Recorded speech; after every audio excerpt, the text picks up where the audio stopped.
시편 107편 23절에서 43절까지의 말씀입니다.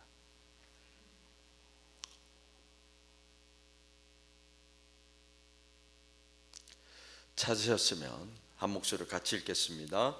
배들을 바다에 띄우며 큰 물에서 일을 하는 자는 여호와께서 행하신 일들과 그의 기이한 일들을 깊은 바다에서 보나니, 여호와께서 명령하신즉 광풍이 일어나 바다 물결을 일으키는도다.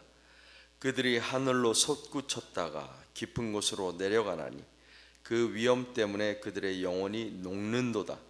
그들이 이리저리 구르며 취한 자같이 비틀거리니 그들의 모든 지각이 혼돈 속에 빠지는도다. 이에 그들이 그들의 고통 때문에 여호와께 부르짖으매 그가 그들의 고통에서 그들을 인도하여 내시고 광풍을 고요하게 하사 물결도 잔잔하게 하시는도다. 그들이 평온함으로 말미암아 기뻐하는 중에 여호와께서 그들이 바라는 항구로 인도하시는도다. 여호와의 인자하심과 인생에게 행하신 기적으로 말미암아 그를 찬송할지로다.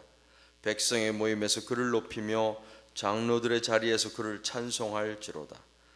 여호와께서는 강이 변하여 광야가 되게 하시며 샘이 변하여 마른 땅이 되게 하시며 그 주민의 악으로 말미암아 옥토가 변하여 염전이 되게 하시며 또 광야가 변하여 못이 되게 하시며 마른 땅이 변하여 샘물이 되게 하시고 줄인 자들로 거기에 살게 하사 그들이 거주할 성읍을 준비하게 하시고 밭에 파종하며 포도원을 재배하여 풍성한 소출을 거두게 하시며 또 복을 주사 그들이 크게 번성하게 하시고 그의 가축이 감소하지 아니하게 하실지라도 다시 압박과 재난과 우환을 통하여 그들의 수를 줄이시며 낮추시는도다. 여호와께서 고관들에게는 능력을 쏟아 부으시고 길 없는 황야에서 유리하게 하시나 궁핍한 자는 그의 고통으로부터 건져주시고 그의 가족을 양떼같이 지켜주시나니 정직한 자는 보고 기뻐하며 모든 사악한 자는 자기 입을 봉하리로다. 지혜 있는 자들은 이러한 일들을 지켜보고 여호와의 인자하심을 깨달으리로다. 아멘.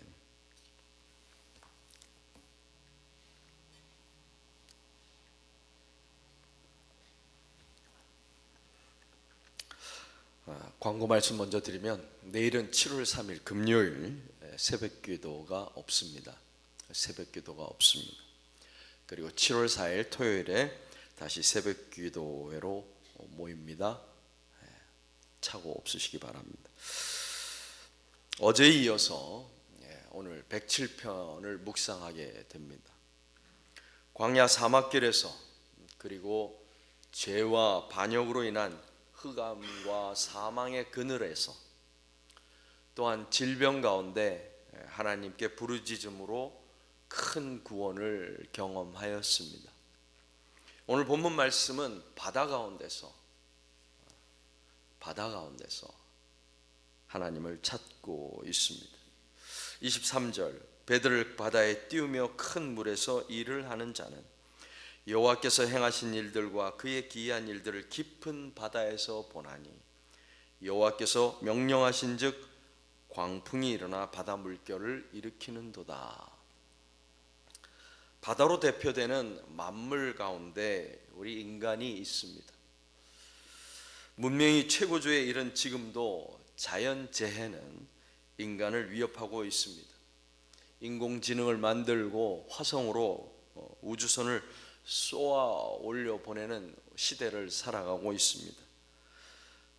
그렇지만 쓰나미와 태풍과 지진과 우박과 홍수와 가뭄과 산불은 이러한 자연재해는 여전히 우리 인간에게 큰 위협으로 다가오는 것 또한 사실입니다.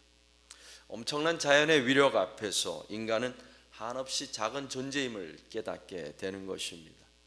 시편 107편의 저자도 같은 이야기를 하는 것입니다. 26절 영혼이 녹는다라고 말합니다. 얼마나 무섭고 얼마나 힘이 들면 영혼이 녹아내린다라는 말을 하겠습니까? 얼이 빠졌다라는 우리말 표현도 있고 또 애가 탄다, 애간장이 녹는다라는 표현이 있듯이 시편 저자도 감당할 수 없는 망망대해 가운데 폭풍을 만난 사람의 심경을 표현하고 있습니다. 바다라고 하지만 사실은 사람들이 각자 일을 하는 그 자리를 의미하는 것이기도 합니다. 27절, 영혼뿐만 아니라 모든 지각이 삶의 현장의 모든 지각이 혼돈 속에 빠져 있습니다. 술 취해서 몸을 가누지 못하는 사람들, 뱃속에서 멀미를 하는 사람들, 이런 사람들을 보면 정말 27절 말씀이 이해가 됩니다. 비틀거리며 다 토해냅니다. 그동안 무슨 정신이 있겠습니까? 지혜도 지식도 다 소용이 없는 것입니다. 상상이 되시죠? 이러한 때에 붙잡을 것이 있다면 하나님뿐이다 라고 시편 저자는 이야기하는 것입니다. 28절, 그들이 그들의 고통 때문에 여호와께 부르짖음에, 하나님은 부르짖음에 응답하십니다. 우리가 요나서에서 함께 보았던 것처럼 요나와 함께 배에 탔던 선원들의 부르짖음에 응답하십니다. 제자들이 흔들어 깨우는 것을 용납하시는 주님, 여호와 하나님께서 또 우리 구주 예수 그리스도께서 일어나서 바다와 바람을 꾸짖으십니다. 하나님의 능력이 예외가 있을까요? 하나님은 산의 신임으로 평지에서는 하나님의 능력이 제한되는 것일까요? 아니면 바다에서는 통하지 않는 것일까요? 지구 밖을 나가면 하나님의 능력은 사라지고 마는 것입니까? 구약의 하나님이 신약에서는 무능력한 하나님으로 바뀌었을까요? 갈릴리의 주님의 능력이 가디나에서는, 토렌스에서는 그 능력이 사라졌을까요? 29절, 광풍을 고요하게 하사 물결도 잔잔하게 하신다. 예수께서 꾸짖으시니 바다와 바람이 잔잔하게 되었다. 구약의 하나님은 신약에서도 동일하십니다. 바다의 하나님은 갈릴리에서도 동일하십니다. 유대 땅의 주님은 오늘 캘리포니아에서도 여전히 변함없으십니다. 시편 107편의 저자는 다시 한번 하나님이 어떤 하나님이신지 이야기합니다. 33절, 강을 광야로 샘을 마른 땅이 되게 하시는 하나님이십니다. 34절, 옥토를 염전으로 바꾸시는 하나님이십니다. 그리고 그것을 다시 역전시키실 수 있는 하나님이십니다. 35절, 광야를 못으로 마른 땅을 샘물로, 그래서 사람이 살 수 있게 만드시는 분 또한 우리 하나님이십니다. 37절, 38절, 포도원에 풍성한 소출을 주시고 가축을 번성케 하시기도 하고, 또 반대로 숫자를 줄이시는 분도 하나님이십니다. 말 그대로 자연 만물을 다스리시는 분이 우리 하나님이십니다. 뿐만 아니라 40절, 41절, 비천한 자를 높이시고 높은 자를 낮추시는 하나님, 가난한 자를 부자로 만들기도 하시고 부자를 빈손으로 보내기도 하시는 하나님. 그래서 결론은 43절, 지혜 있는 자들은 이러한 일들을 지켜보고 여호와의 인자하심을 깨달으리로다. 하나님이 하시는 것을 보고 하나님의 인자하심을 깨달을지어다. 여호와의 인자하심이 무엇입니까? 그냥 오냐 하는 것이 여호와의 인자하심입니까? 상투를 잡는 버릇없는 손주를 보면서 마냥 웃는 것이 인자하신 것입니까? 오늘 시편 말씀을 보면 하늘로 솟구쳤다가 깊은 곳으로 내려가게 하는 분이십니다. 풍족하게도 하시고 빈손으로 보내시기도 하고 옥토를 염전으로 바꾸시기도 하고 또 반대로 광야를 못으로 바꾸시기도 하시는 하나님.